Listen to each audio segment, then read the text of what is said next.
Everyone, చూడండి. Evaluate integral of cos x minus sine x d x ఇలా ఒక ఇచ్చారు.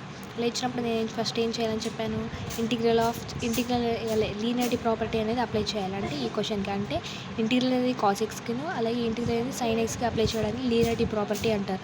చూడండి నేను ఎలా చేస్తాను. ఇంటిగ్రల్ ఆఫ్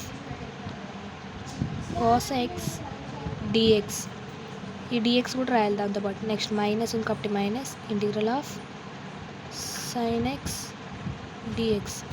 ఇలా సపరేట్ ఇంటిగ్రల్ రాయడాన్ని ఏమంటామంటే మనం లీనియారిటీ ప్రాపర్టీ అంటాం. ఇలా రాశాను. ఇప్పుడు చూడండి ఇది ఎలా ఉంది, integral of cos x d x. దీనికి ఒక ఫార్ములా ఉంది చూడండి, నేను ఫార్ములాస్ రాసుకుని integral of cos x d x equal to sine x. So నాకు ఇక్కడ దీని ప్లేస్లో ఏం రాస్తాను, సైన్ ఎక్స్ అనేది రాస్తాను అనమాట.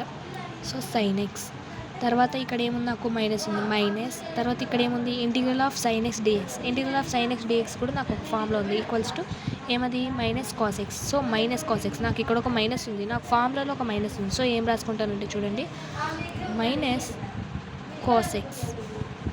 ఓకే, దీనికి ప్లస్ సి కూడా ఉంటాయి మర్చిపోకండి, ప్లస్ సి అని పెట్టాలి. తర్వాత ఇక్కడ రాయలేదు ఫార్ములాలో, సారీ.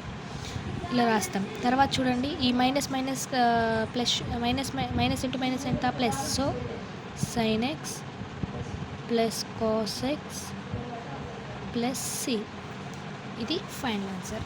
Okay, thank you.